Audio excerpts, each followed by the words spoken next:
Dali. From the book of Revelation, chapter 17, verse 14. This shall make war with the Lamb.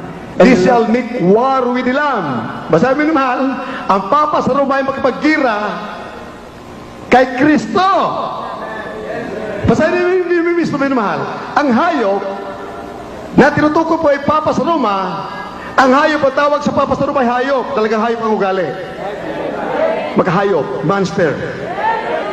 Ito raw naghari sa buong mundo na mga pare, ang mga obispo, mga kardinal, mga presidente, mga hari, lumulot sa kanya. Eh, sinong dinurulan sa buong mundo? Saan ba lumulod ang mga hari, mga presidente? Sa Papa. Sinabi Biblia, ang hayop diyan, siyang hari sa buong mundo. Siya naghahari sa buong mundo. Kaya tinutukoy po dito, yung hayop ay ang Papa sa Roma. Kaya This shall make war with the Lamb, and the Lamb shall overcome them, for he is Lord of lords and King of kings.